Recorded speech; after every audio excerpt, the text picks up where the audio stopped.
Okay, welcome to the AdaptX podcast, where we have discussions with individuals who are building accessible businesses or products, advocating for inclusion, or excelling in adaptive sports. Our intention is never to speak on behalf of those with disabilities, but rather our goal is to amplify your voice, ideas, and learn strategies to scale our impact and help other businesses become more inclusive. On today's episode, we are joined by Jesi Stracham, who, among many things, is a business owner, content creator, and athlete. Her work has motivated people of all abilities, but especially wheelchair users, to be more active and healthy. Jesi, thank you for joining us today. Thank you so much for having me and sharing your platform with me. You're the founder of the Wheel With Me Foundation and the owner of Wheel With Me Fitness. Can you tell our audience a bit about the mission of each? Absolutely. So Wheel With Me Fitness and Wheel With Me Foundation both serve the independence of wheelchair users. For Wheel With Me Foundation, we host quarterly empowerment weeks where it's completely free for wheelchair users to attend. They are going to learn a skill or trade from another wheelchair user. So whatever they specialize in, we've had everything from interior design, how to build a resume, how to become an actor, how to be an advocate, sex and disability. We literally talk about everything under the sun. So those are every quarter, completely free, hosted on Zoom.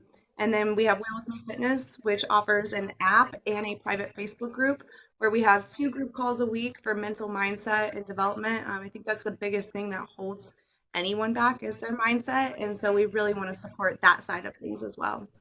Building a community seems to be relevant in all industries, but obviously, especially in yours. How did you go about starting it? Did you already have a platform beforehand and then you're able to leverage that to find people, or any specific like marketing endeavors? Or So when I first got paralyzed, I was racing off road and I got a deal with Polaris to race a series called GNCC for Factory Polaris, which was really cool. I had a single seat side by side, hand controls in it, completely custom, and I was racing within 2 months of being paralyzed.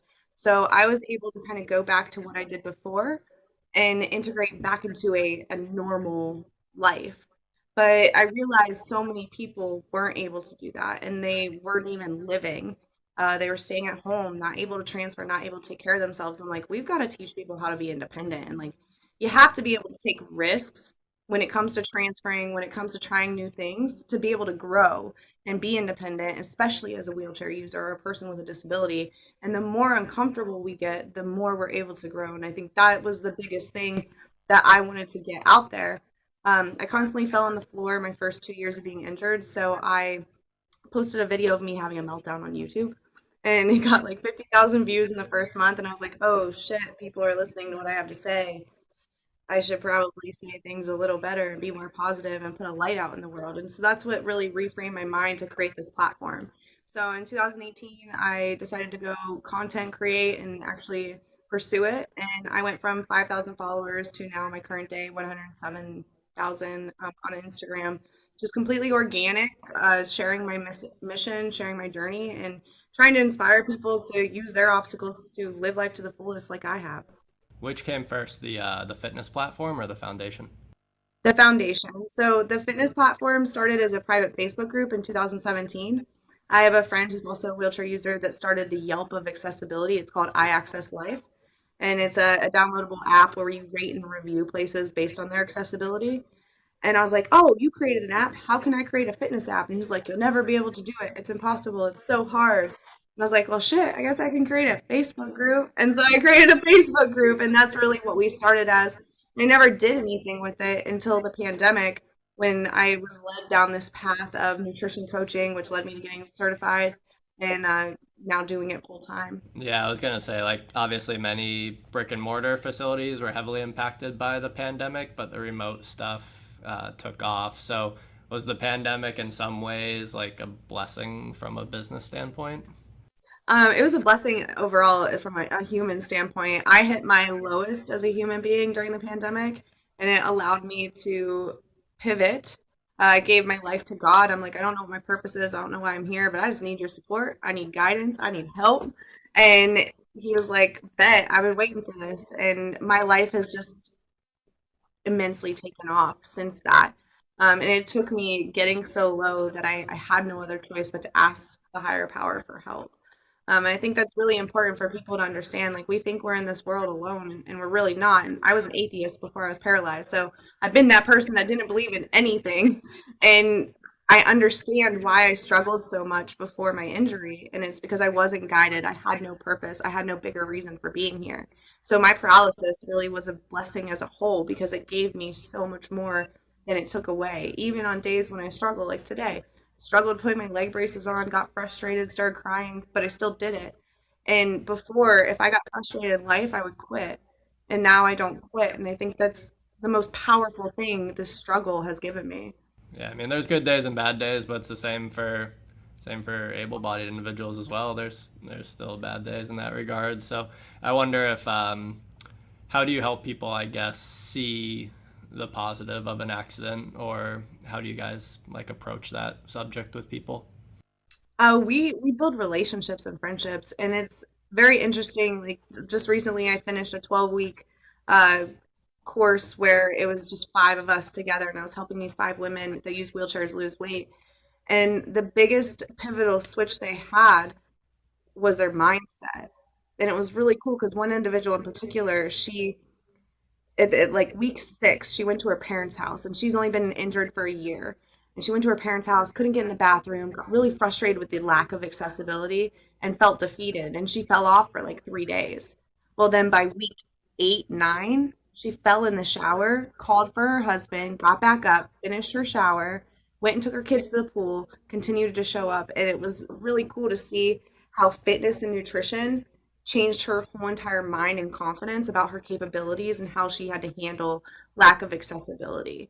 And so that's what I want to give people is independence. It's not about losing weight. It's about getting strong enough to be as independent for as long as possible because this is a lifetime sentence. I was injured at 22. I'm planning to live to be at least 80 as long as if I'm able to, you know? And so like I want to be able to transfer myself at 80. I want to be able to still cath myself. I want to still be able to manage my spasms. I want to still be able to stand to relieve pain. Like there's so many aspects that go into the day-to-day life of a wheelchair user or a person with a disability that you never thought about when you were non-disabled. And so it's like not letting that control the outcome of where you go, the trajectory of your life as a whole. Are there any unique aspects from like a nutritional standpoint that you found to be successful with wheelchair users that maybe those who don't use wheelchairs, it's not as relevant for them, or are there specific aspects of nutrition? I think the biggest fib that I was told when I was an inpatient was that I needed to eat between 800 and 1200 calories because my body wasn't functioning properly, and that wasn't accurate. So by 5 years into being injured, my shoulders completely deteriorated. I wasn't able to transfer. I wasn't able to get dressed. I was getting cortisone shots every 3 weeks. I couldn't lift more than 10 pounds. And I had been doing CrossFit for 3 years by this point. And so I started tracking my nutrition, realized I was only eating 30 to 60 grams of protein a day, and holy crap, I'm deteriorating my entire body. And so, how many wheelchair users are getting shoulder surgery or having shoulder issues, and it could be fixed from a nutritional standpoint? And it's like I was told to just about calories, and I needed to stay under 1200. I eat 1700, 2000 calories a day. I eat the same as a non disabled person. And I think that mindset and realizing that, like, just because you're disabled doesn't mean your body doesn't need the same fuel and nutrition. That needs to be pivoted. And the importance of protein just for our shoulder health and omega 3s. Like there's so many small aspects that go into nutrition that aren't talked about enough with wheelchair users that could significantly reduce the amount of medication they're on and improve their overall quality of life. Yeah, the literature on wheelchair users and shoulder health and shoulder injury is it's a grim outlook, but I don't think it has to be. I think sometimes, like you said, like the nutrition doesn't support it properly, the fitness doesn't support it properly.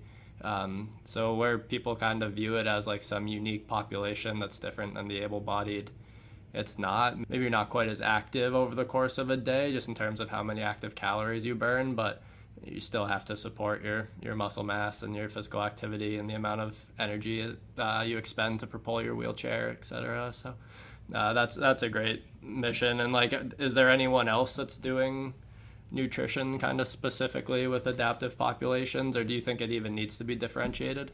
So I I do and I don't, right? Like there's certain things that another wheelchair user could coach you on that a non-disabled person won't even think about. And you know that from having conversations with non-disabled people. And they're like, oh, I would never would have thought of that. And it's like, Yeah, it's part of my everyday life. And so from that aspect, I think it's important. There's two other people. So there's an actual nutritionist. She goes by the paralysis nutritionist on Instagram. Fatima, really incredible woman. She did a Wheel with Me empowerment. She's doing great. She's more on the expensive end. And then you have myself and Nikki Walsh. Nikki Walsh AdaptFit. She's also a wheelchair user. And her and I are both doing the nutrition coaching. We use the same platform and we do a lot of things together as well. And so, like, you have options, right? Like if you want a full nutritionist to give you a full meal plan, you have that option. If you want somebody to hold you accountable and guide you and give you suggestions, you have that option. And it just depends on what personalities are going to go together. I don't sugarcoat anything. I'll hurt your feelings. I'll make you cry. And it's not intentional. It's just like the reason you're in the situation you're in is because everyone's been coddling you. And I'm not going to do that. Yeah, yeah. The accountability piece ends up being as important, if not more important, from a nutritional standpoint for really any population. Anything, right? Though, like the accountability for everything is so important. If you're not keeping track of the movement that you get. Like one of my workouts, at least 1 to 2 workouts a week, are PT related. So I'm doing I's, Y's, and T's, which are like the worst shoulder exercise ever. Boring as heck, but I have to do it if I want my shoulders to stay healthy and strengthen those small muscles. And it's like we have to do the things that we don't want to do to get to where we want to go. And once you understand that, it reframes your whole entire perspective of the hard things. They're no longer hard. It's like, no, this is the thing I need to do.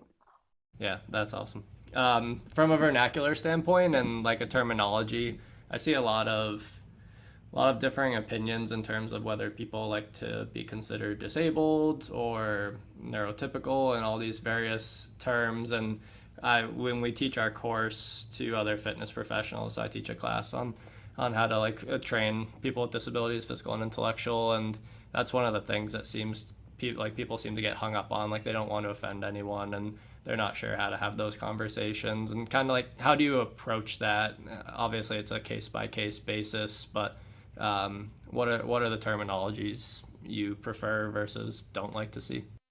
I would just ask the person and be like, "Hey, does is this what I this is the word I would use? Is it right? Is it wrong? Why?" To gain that understanding. And if you approach it and you ask the question first, you have less chance of offending later. Personally, I don't get offended over words. We're the people that give words power, and somebody's ignorance about what to call you because they don't know because they don't live that life every day because they're not you. Us getting upset over that is really it's just a waste of everybody's time. So I really don't get hung up on words. I think if one is cringy to me, it would be wheelchair bound because it makes me think of bondage. And I'm like, I'm not bonded to my wheelchair. Like I do get out of it. I do a lot of floor work. I get leg braces. Like this isn't attached to me. And I think that's like the biggest one. But again, people don't know what they don't know. So for me to get upset over that, it's a waste of my energy and my positive vibes. Yeah, we see like person first language was kind of always perpetuated as like the proper thing to do, but then in circles of people with disabilities, I started to hear like, oh no, I like being called autistic and I like being called this. And so when you kind of take that away, that takes away a portion of their identity. So like you said, we usually say the more transparent you can be upfront with someone and just the relationship you can build with them, that's the best way to figure out how much assistance they want, like with transfers, with getting equipment at the gym, with like helping them with exercises. You don't necessarily need to assume that they want that help. You can ask them what they want Exactly. help with in the same way that you can ask them what language they want to use. So I think that's all pretty relevant. Not that content creation and business are kind of mutually exclusive, but what has been the role from like a content creation standpoint versus a growing the app? What have you found to be successful? Is it consistency? Is it specific pieces of content, different platforms?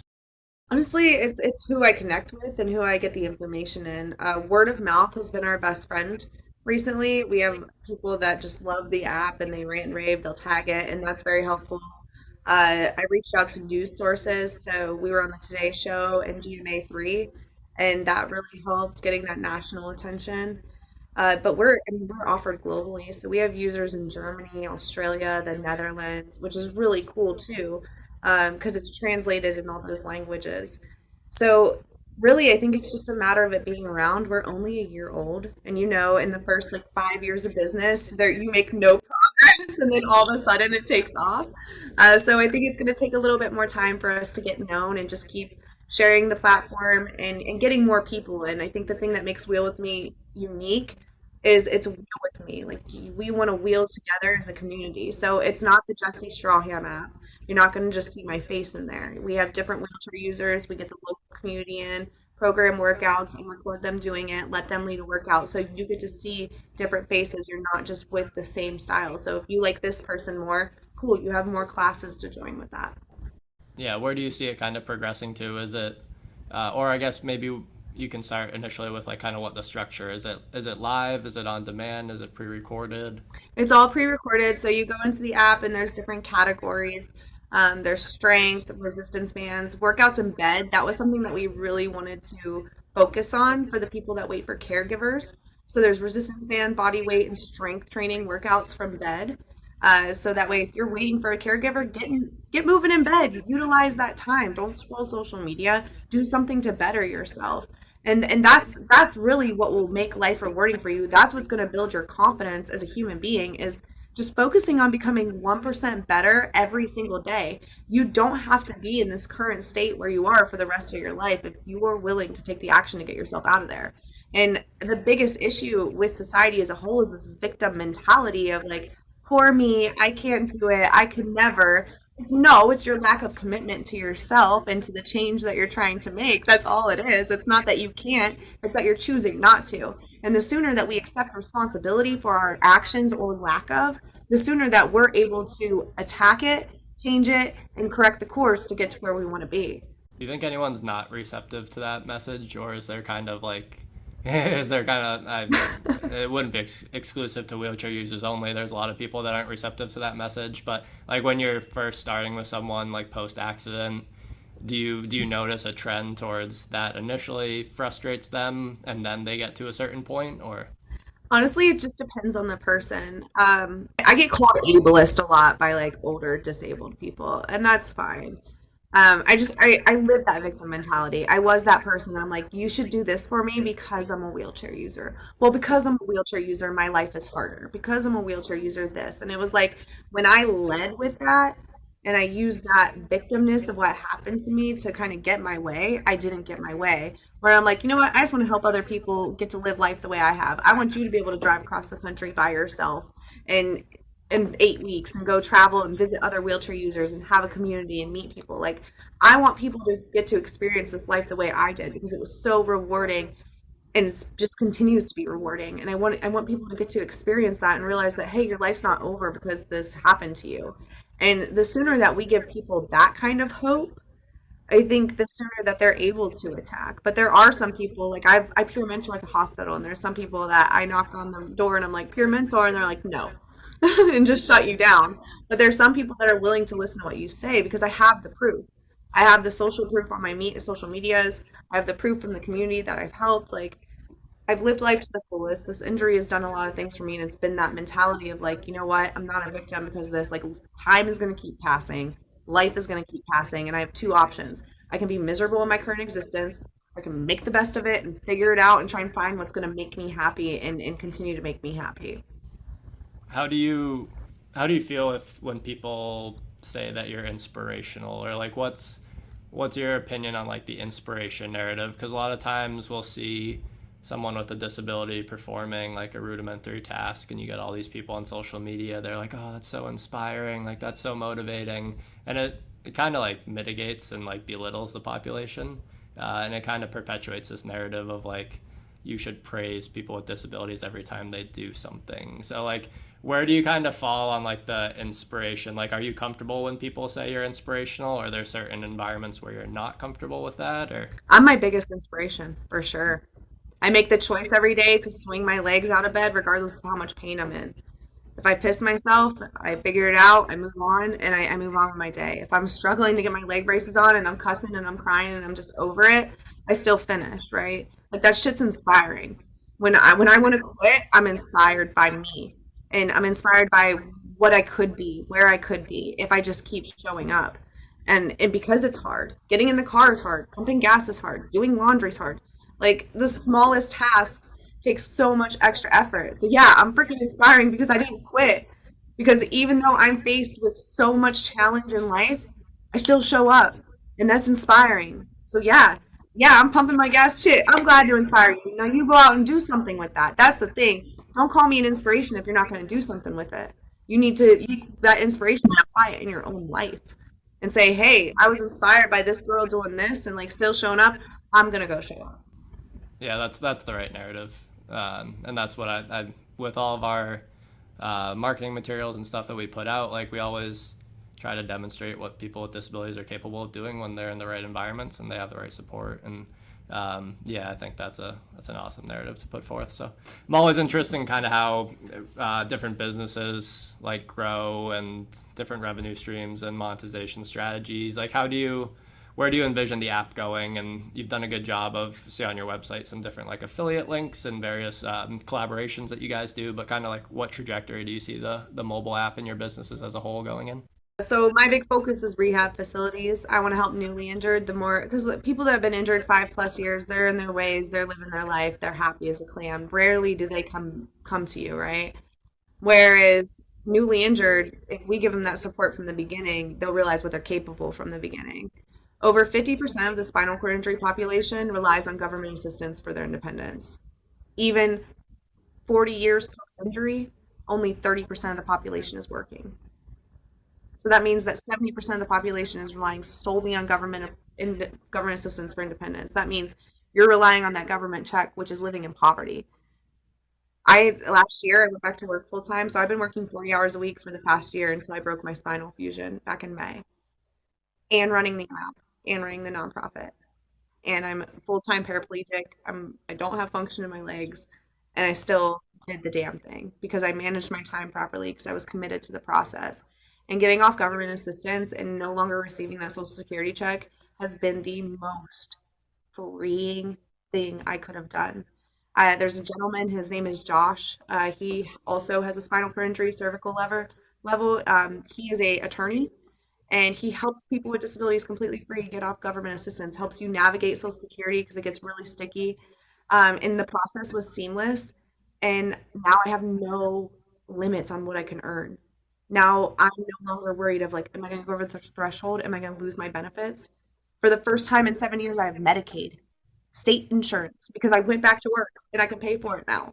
And like I just pay for Medicaid every month, and I have state insurance. I have better insurance working full time than I ever did living on assistance. And I think we get so comfortable in this place because we think we need it that we limit what we're actually capable of doing. And so it just empowering this community to be like, hey, I can actually push myself a little harder and do things. Did I enjoy going to work every day? Absolutely not. But I did it, and I was able to become independent. I've saved enough money to where I'm looking at houses. I almost have my car paid off. I paid over 10 grand off my car last year just because I made the choice to manage my time better, make myself better, and do something to help catapult my business and me as a human and my confidence in myself. And the more that we show up for ourselves and put ourselves in those uncomfortable positions, the more confident we become in our capabilities as humans, the less we identify by our disability, and the more we identify by how damn powerful we are. That's a great message. Do you think it's more of an individual mindset thing, or are there also barriers from an employment standpoint and accessibility standpoint? Like how did you find the career that you're in now? Mm. So I applied to 10 places, and I only got 2 interviews, and I got hired at the second place I interviewed. And I'm an orthodontic assistant, so I'm the person that changes the colors and wires on braces. And the second place was willing. I'm like, look, I haven't done this in 7 years. I haven't done this from a wheelchair. But if you're willing to take a risk on me, I'm willing to try. And so they were willing to try. They did the working interview. I executed it. And I did something that I didn't think I was capable of doing. The whole reason I didn't go back to work is because I didn't think I would be able to assist from the chair. And I ended up being the clinic lead and managing the whole entire clinic and my staff from my wheelchair. And I think that we truly just, if we have open conversations, like they're like, well, what do you need accessibility wise? And if like the bathroom situation, I left all my bathroom supplies, a change of clothes, everything in the bathroom. So that way, if anything did happen at work, and I won't lie, in the last year, I did shit myself like 3 or 4 times at work. Like I'd be working on a patient and I'm like halfway through the adjustment and my stomach would make the rumblies and I'm like, oh no, no, no, no, no, no. And then like it would happen. I'd finish my patient, no one would know. I'd go to the bathroom, handle my stuff. It'd take me about 20 minutes is what I got it down to. And then I'd come back out and I'd go back to work. And being able to set yourself up for success for when disability happens and when that struggle happens, and having your employer understand that these things could happen, and having the honest, clear conversation with them and being like, look, this isn't going to stop my work ethic. This isn't going to deter my work at all, but these are things that could come up. It's not normal, but it could happen with my disability. I just want to give you a heads up, make sure you're aware, just in case like I'm in the bathroom a long time, then you understand why. And having that clear, honest, again, honest conversation, right? Like just putting your needs out there, what you want, and then being willing to fix it on the fly and figure it out on the fly. Like there's a lot of things in the office that I can't reach. And so I'd assign specific people to do those jobs where I couldn't do it. So I had somebody in sterilization, I had somebody pull Invisalign. And doing that, being able to delegate and realize that like, hey, you might not be able to do it all, but you're still valuable to this place. Yeah, yeah, absolutely, and it's the same way in the gym setting. So how we make our environments more accessible, just being transparent, having our clients communicate what they need help with, what they don't need help with, and when we moved to a new facility last year, and when we're designing where to hang things and making sure that they're at a height where someone in a wheelchair could grab it, and I think there's so many like small things that gyms overlook. Have you found anything specific in terms of accessibility barriers within gyms that you've tried to use? I will say I've been a member of the YMCA since, gosh, for like 7 years now. And anytime I'm like, hey, this piece of adaptive equipment would be great here, like the extenders for the ski erg, or a lap mat or something like that. And I'd let the Y know, I'm like, this would be great for us to have as wheelchair users at your facility. And within a week, they would purchase whatever I needed. And they had it for me. Or if I'm like, could you move this equipment so I could use it? And they'd move it and it would stay that way. And I think that's really cool that you find this place that's overly accommodating, that they're just like, what do you need? I've got you. And again, it's us willing to open our mouth. I think too often we assume people know our needs, but how can anyone know our needs when they're not living our life? Because life from down here is way different from life from up there. And so we have to be able to articulate what we need, and have honest, open communication with people. And sometimes people won't be receptive. Sometimes people don't give a shit. And karma will handle them. You can't let somebody else's opinion of you or opinion of your situation control the way that you move in the world and how often you open your mouth. Just because one person isn't receptive to what you say, have that ability to be like, did I say it in a good way? Was I rude? Because I know there's been plenty of times where someone's asked me if I needed something and I've been rude back, and then that person's avoided me ever since. And so like you have to check in with yourself and make sure that you're approaching the situation properly as well, so people are receptive to what you need. Yeah, the lessons on accountability that you've shared here are like they extend beyond all populations in different industries and different environments. So it's a great lesson, kind of in terms of how to approach it for people of all abilities. But loved the conversation. Looking forward to following the progression of Wheel with Me Fit. If you have any specific links you want us to share, we can put them in the show notes. Is there anything that you want to share with the audience before we wrap up? Any key takeaways? Or, I mean, the goal of our company and our nonprofit as a whole is to help make the fitness industry more accessible. But like we shared and we talked about today, these things go beyond fitness as well. But like, what do you think could be a step towards making fitness and gyms as a whole more accessible? I think it's people's willingness to have conversations. Don't just assume you know what we need. You don't. Like ask us, ask different members of the community too. Don't just ask one person, because one individual's needs might be different from someone else's. And just be willing to have approach it with an open mind. Realize that fitness is one of the most important things for all humans, regardless of your ability or your size or whatever. Like you need to get your body moving just for longevity. And don't be so worried about what other people think about you. Their opinion of you doesn't matter. They're not living in your life. They're not living your day. Don't be embarrassed by your diapers. Don't be embarrassed by your catheters. Don't be embarrassed by your medical supplies or your wheelchair. It's there's no point. because you can't do anything to get rid of those things, right? They're part of your life, and the more that you embrace every aspect of your life, even the parts that aren't pretty and that you don't like, the more confidence you have to go out and maneuver an inaccessible world and articulate what you need to change that. Because change starts with you. If you want to see change, you have to be the change. Excellent way to wrap it up, Jesse. Thanks for sharing your wisdom and your knowledge with us and your experience with us. I'm sure it'll go a long way, and hopefully we're able to direct some people your way that could greatly benefit from the services you provide. So really appreciate your time today. Thanks for joining us. I really appreciate you guys having me. Thank you.